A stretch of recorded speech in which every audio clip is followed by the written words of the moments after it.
Wow, let's jump to that game. Absolutely. That's one that's important for the standings. What is going on? It's a battle of the tanks as only heavy pieces are on the board. But the king on a2 kind of worries me a bit. I'm not sure there's any real threats. Maybe there's nothing real here because you do kind of have to trade the rooks. a7 is hanging if you don't. Rook f1, queen f1, rook f6, all on the board. Queen h3, check, king b8. Okay, so you didn't have to trade those rooks, you had to trade the others. The coordination between this rook on a1 and the queen on h3 looks very, very loose.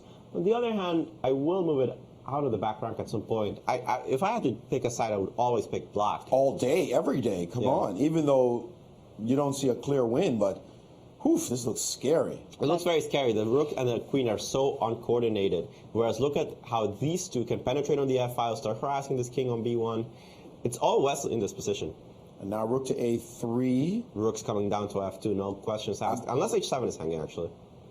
Again, let's note there's a disjointedness in the coordination between the two white forces. The queen and the rook do not work well together, and you're not going to find any mating ideas anytime soon. So Wesley's trying to find the move that really puts the pressure on white. Remember, though, there is a back rank issue temporarily. Yeah. So with the h7 pawn hanging, when he takes it, it is going to be a threat to checkmate. And I think so he has to keep all of those trumps in mind, all of those realities, and he finally decided to play a5. And what's wrong with taking on h7? Why did he give up this pawn? Because he could have done something similar, but rook f7 prevented the queen coming in and the queen coming in. No, hold on, Alejandro, be careful, because there might be a rook f1, queen e6 check issue.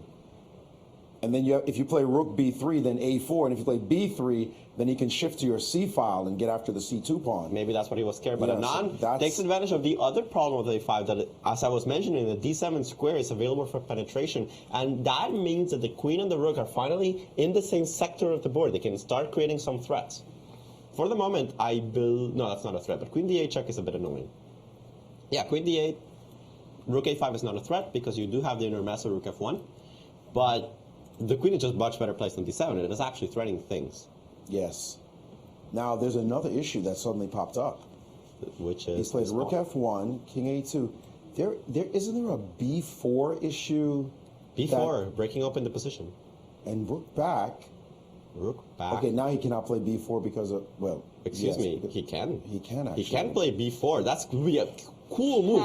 Take on c2, simply king b1, and the problem for black is you cannot defend against queen d8 followed by rook takes a5 as well as defending the rook. The geometry really works for white in this position after the move b4. That would be a crazy move to play, of course, incredibly risky, and Anand must be considering it. Look at he's positioning himself over the board. It's not necessarily a good move. I don't know if it is because there is b6 to consider. There's a lot of things to consider.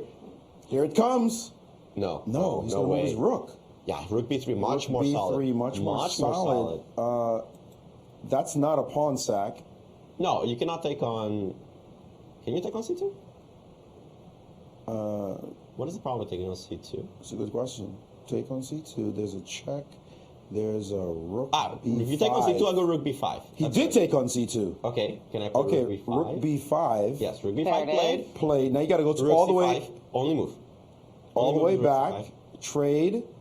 And you just take on h7 and you say, I'm not worse in the endgame. That's actually a fair point. Why would be white? Okay, but now this is just a draw, right? It should be some kind of draw, but if I had to make a choice... Queen c6, you're not going to beat me. I mean, if I play queen c6, I'm threatening queen a4. I'm not so sure, because if I retreat the queen, I don't know the evaluation of these pawn endgames. This is an outside pass pawn. Agreed. That is tricky. I would be very scared to go into some kind of pawn endgame as black. A7. That's why I play king a7, probably a better move. Yeah, just get rid of the problems. The point being that after queen g6, now queen b5? Yeah. Queen g6, queen b5. I think that is the plan. To play queen b5, attack this pawn on d3, start also threatening the queen a4, queen d1 perpetuals. Yes, has to be the right way to play. And do we see it right now on the board? Yep, queen b5, nice move. This might just be a draw, honestly. Because that is an immediate perpetual, right? If I play queen a4. He just played queen f7, and that is a draw if he wants it. I don't think if he doesn't take it, though, c7's hanging. This is going to be a draw. That's just there we have it, a draw.